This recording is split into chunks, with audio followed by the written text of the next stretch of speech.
Hi and welcome to another gaming video, and in today's video I want to ask the question, was the Game Boy screen really as bad as we remember?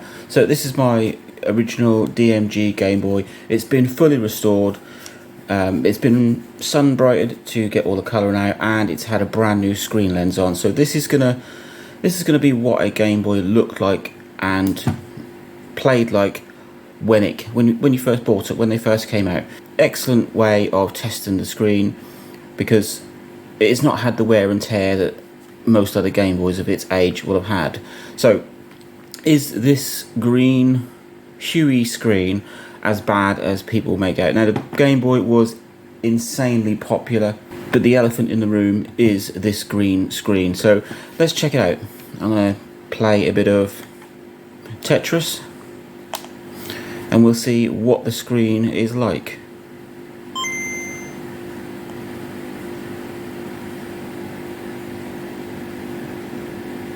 So you can see the screen absolutely fine. I am sitting in a well-lit kitchen with nice spotlights above me, so there's no reason why I shouldn't be able to see it.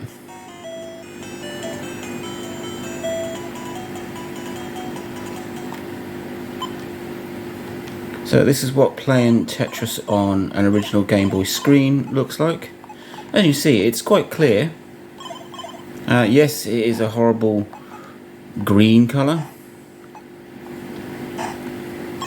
but in good light you really can see this screen quite well. Like I say, this has had a full clean and a brand new screen lens put on.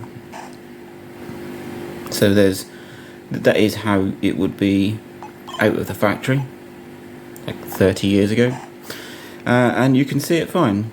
You can adjust the contrast if you want to. There we go.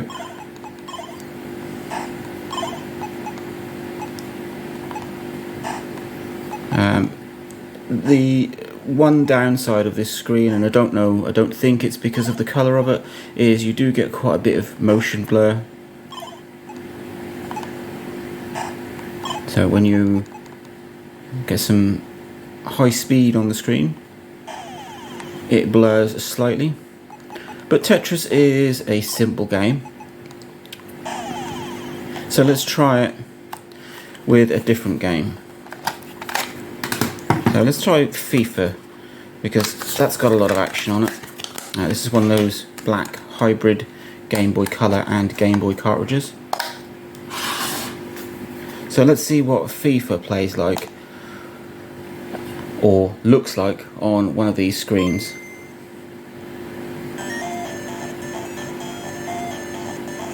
Still perfectly viewable. It's nice and crisp and clear. Well, crisp and green.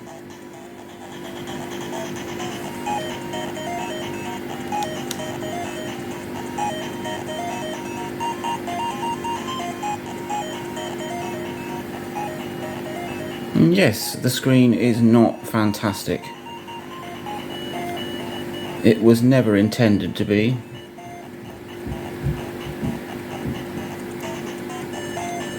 So let's get it into a bit of gameplay.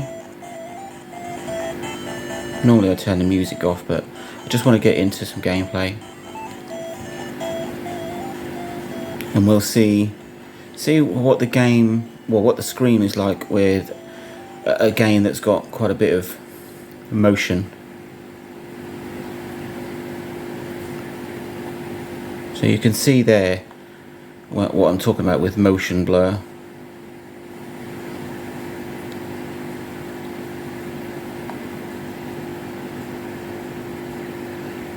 It's quite hard to see the screen.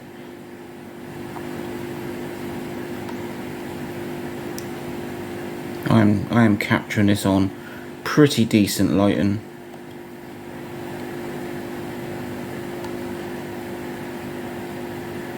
It's quite hard to see what is going on the screen. So nobody ever claimed that the Game Boy screen was fantastic. Nintendo deliberately made it the way it was. They have a habit of using technology that's tried and tested. It keeps the budget down, and the main selling point for the Game Boy was its insane battery life. You've got things like the Atari Lynx and the Sega Game Gear, which had full colour screens, but the battery life sucked. You'd be looking at 6 AA batteries to get a few hours battery life, whereas this thing would last about 15, 20 days on a single set of batteries. So for that reason, people just kind of overlooked the Game Boy screen. It's not fantastic, let's put it that way. It is borderline awful, and to think that I spent I bought one of these in about 1991, and it was my first games console. It came everywhere with me, and I played it for days on end with this screen. Looking back, did I really play on such a horrible green screen that I'd have to squint and tilt to be able to see it? Well, obviously I did, and I took this thing everywhere with me. So is the screen that bad? Well, it does depend on what game you're playing. Maybe FIFA is not the best example. I played a lot of Mario and Wario games on mine, and a lot of Tetris, and it does seem a little game dependent. Perhaps some games were more geared towards being viewable on this screen, because this is a Game Boy Color game that you can play on a mono Game Boy, and they strip the colour out. So perhaps that's not the best example. If you're playing Game Boy games, then maybe they are a bit more tailored to this screen, because that looks 10 times better than FIFA did. So make what you want of it. It may have been an awful screen, but it didn't hinder the success of the Game Boy at all. And like I said, its unique selling point was, okay, it's got an awful screen, but you can play it. It was a true portable console. There's no point having a games console like the Game Gear or the Lynx that requires batteries every few hours. You want this is something that you want to just pick up and be able to play all day, and you could do that with this. You could do that with the original Game Boy. They did go a little way to rectify the screen issue with the Game Boy Pocket. It's got a much crisper, clearer and more black and grey screen rather than a green and green, but it's up to you. Looking at Tetris, you can think, well, that's a pretty decent screen quality, and then you put something like FIFA in and it's appalling. So I think it might be game dependent, and I think it may be maybe the Game Boy hybrid cartridges were more geared towards working properly on a colour screen, and it was just a bonus that you could play them on a mono Game Boy. I don't remember having many hybrid cartridges growing up. Most of mine were the grey Game Boy only cartridges. Things like Super Mario, Super Mario 2, Wario Land, Burrow Fighter Deluxe, those sort of games, and obviously Tetris, and I played those forever. So I don't think the screen is as bad as people remember, especially if you've got a good quality one with a nice crisp screen lens.